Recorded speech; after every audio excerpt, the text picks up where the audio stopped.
Hi, it's Sandra here from Creating in Spain. I hope you're in the mood for some crafting action.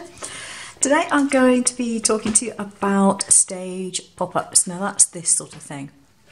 Sometimes they can seem a little bit daunting, a little bit off-putting, and if you don't know how to make them in the correct way, they can be very, very fiddly to make. Now this is a single stage pop-up. It is possible to do double stage pop-ups where you get the card lying completely flat with two stages on it, but this one is only a single one. So I'm going to show you how to make the generic pop-up. That means that I will give you all the information you need to customize this to your own particular design. It won't be difficult to customize it, but you design whatever graphics you want to put on it, whatever card backs you want to put on it, how big your items are, where you put the slits, whatever. The choice is yours. Once you know how to do it and I give you the generic file, you'll be able to customize it to your heart's content.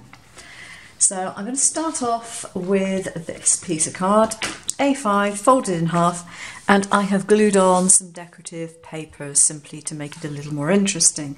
Now I say glued on, and I have glued this on because you want to make sure, particularly, that this area here is well and truly fixed.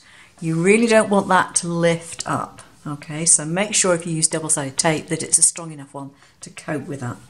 And I've put a little decor strip here because, as you can see, I've left an area here for a sentiment or whatever else you want to put in it, but it just finishes it off nicely. So this is the basic stage and it has fold lines in it already. So you can just fold along these fold lines, two on one side and one on the other. That is quite deliberate, it's not a mistake. Alright, and it also has, if you've bothered to cut them out, it also has 5 slits. Now they're not placed in any particular position, they're just randomly placed in an area that you might want to put your cutouts. Okay. The second pieces that we have are these, and it looks a little bit odd, but there is a method to my madness, I assure you. I've already folded this one. Now you have a short tab, okay, short tab on one end, and that gets folded, and the other creases get folded, but you do not fold this piece here. Do not fold that shoulder area. Don't do it. Don't be tempted, because what will happen is that this tab area here will fold down and go and be joined with that there. So you end up with like a box with a piece sticking up. Now this is an easier method than the usual one, which is putting your card together, having the slits, and then putting a tab through the hole and trying to locate it on the base. That does not work very well. Most of the time when I do that, I end up with bent objects and they don't actually stand up too well. So that's what we have to do for these. So a little bit of glue on here. I'm going to glue it. There we go. Not too much glue, and then just line it up with that shoulder, and you can actually fold it flat to get it stuck in place, and then just lift it up just in case you've got some glue squidged out anywhere.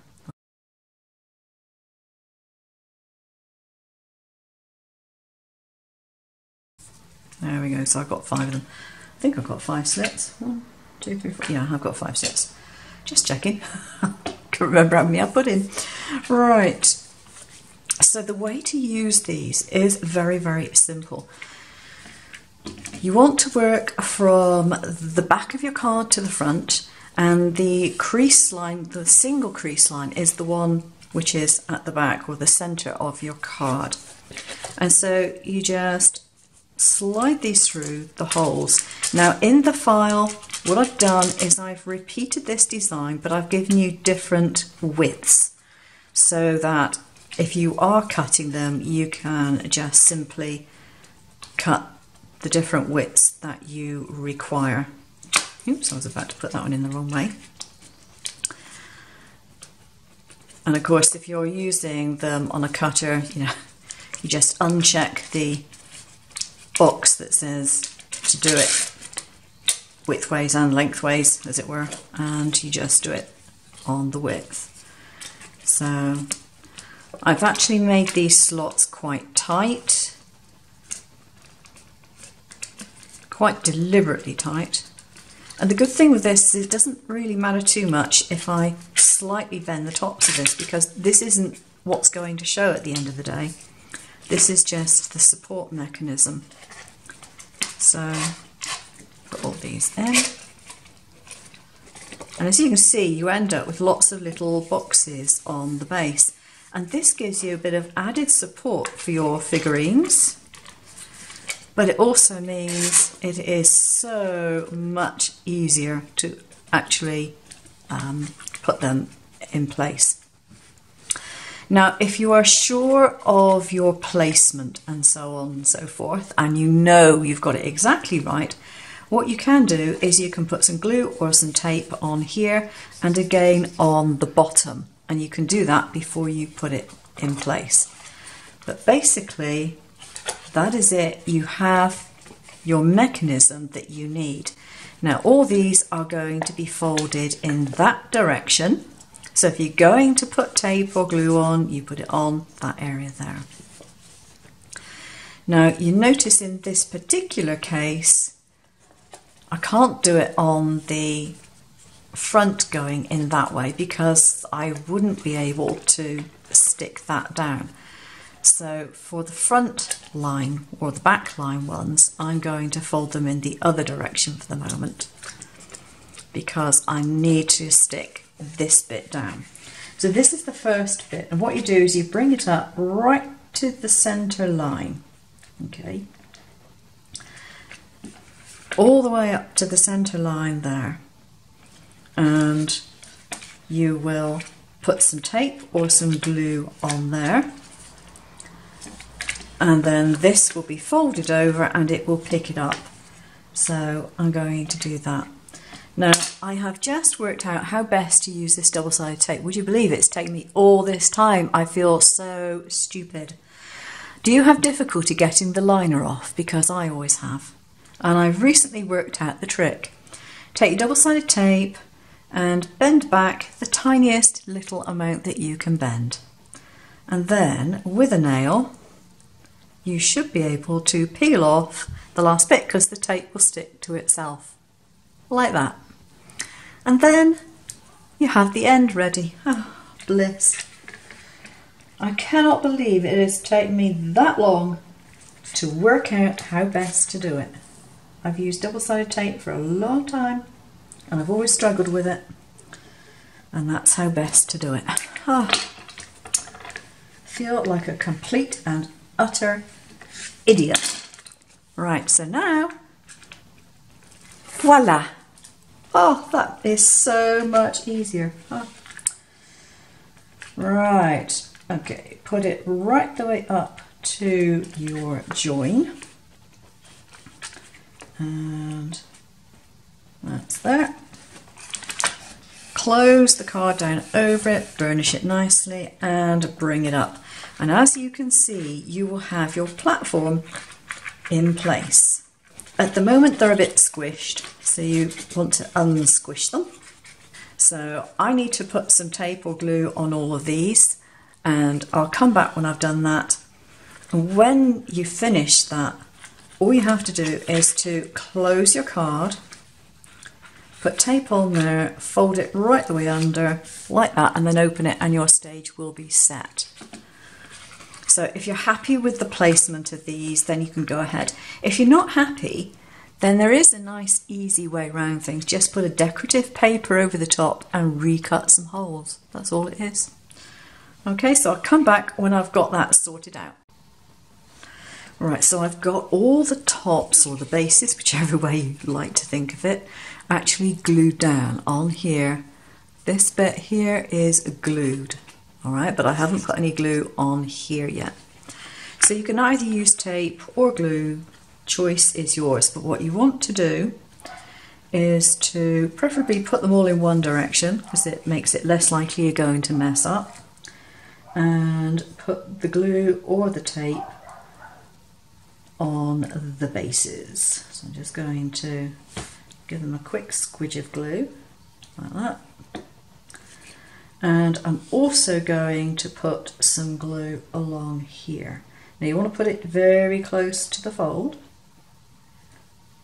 okay, and you want to just smooth your glue. So you haven't got a great wodge of it. This is a fast drying wood glue, which is pretty good for this. And there we go. And you can either bring your card down or you can fold it over like so. Okay, so I've got mine all stuck down now, and you can see that that is nice and even on the bottom because all of these cubes are helping to support the top. Now the only thing that I did, which I had to do because I put these slits too close to the back, was that these are facing, the cubes are facing forward rather than backwards, which they should be, but I've adjusted the file so I've put the slits further forward so you can actually face them all in the correct direction. So the long tab should be at the front with the box part behind it. The reason for that is when you close it, these stand up and those go forward. So, but there we go. It doesn't really matter too much. Now I've got these rather cute reindeers, so maybe I want to put these on. So normally what I would do is I would have the front image and the back image, but as it happens I've already got these stuck together because they were for a different project. So to put this on here, I would stand him up, work out where the tab is, which is obviously here, and in this particular case I need to cut the tab down a little bit. So I'm just going to take that off there. And then I can either put some glue or some tape onto my tab and stick my reindeer on. Nice amount of glue on there, just spread it a little bit and put him in there. Now, this is the theory. Hang on, I've got him too far down. This is the theory. Now, the trouble is, if I put in there, my reindeer is going to stick out from the card. So you need to be very much aware of the amount of space you have between that floor area there and the edge of the card. What you can do is either take a piece of paper or just a ruler or anything else in fact that you've got, and the easy way of doing it is to put it next to that, close that, and then that's how high or how tall your item can be, okay, at that particular position.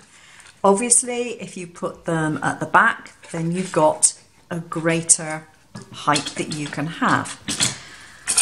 Now the other thing is, if I was going to put my reindeer on the left here, I couldn't because he sticks too far out that way. So the only space I could easily put my reindeer is on this one here. So think about that when you're doing your design. Work out the height, which, you know, I could work them out for you from here, but if you move your slits, then I can't do anything about it. So from that one there, for example, you'd have up to there. That's how high that particular item can be. And if you've got a cutting machine, you can resize your items at will anyway, so it's not exactly a problem. Right, I've finished my card. So this is now the front of the card, and instead of designing something to go on the front of the card as you would normally done, I've just done this gold florist ribbon with a couple of little reindeer stuck on it, because basically you're not really going to be looking at this side of the card. So are you ready for the reveal? this is what we have at the end of the day. And this bit here said, phew, that was a bit of a squeeze. Meaning, obviously, that it's a relatively small fire, so I think he would have difficulty in getting down there and certainly getting out of it without getting toasted. And then you've got the Merry Christmas on the front. Now, I'll go through a couple of things that I did that you probably don't want to do. The first of them is I was using a pretty thin card. So the supports for my graphics here wasn't that brilliant. And I'd also turned my supports underneath around the other way because of the way that they were positioned at that particular time. And so my graphics were coming forward, so because I didn't like that, what I've done is I've put some boxes behind them, and it's literally just making a box up, just a roll of the paper, or card I should say, and putting it behind as an extra support, so when the front opens, that's pulling those up. And with this particular item here, because of the distance between the Father Christmas and the fire, I really couldn't be bothered to cut out an extra long piece of card, so I just put two of them together. Basically, these are about 1 centimetre wide. Now, they should have been a little bit wider. I didn't bother to measure the gap between here and the first slot, so I should have had them a little bit wider, but I cheated and I put a little bit of foam tape on the back instead to give that extra bit of width there. The other thing that I did with this is I've actually put some varnish on the lights here and on the fire in the fireplace. The mistake I made was forgetting about that and closing my card up. So I ended up with some shadowing down here and down here. So, bit of a cover up, I just cut out an oblong of card, coloured it, cut some fringing in it, and that's a rug, which covers up one mistake. And then I just put some more of the lights that I'd already cut out in the batch and put those in front of my little comment here. So those are things that you want to avoid if you can. Now, the other thing that I did realise that I had done it when I cut them out because I did measure them.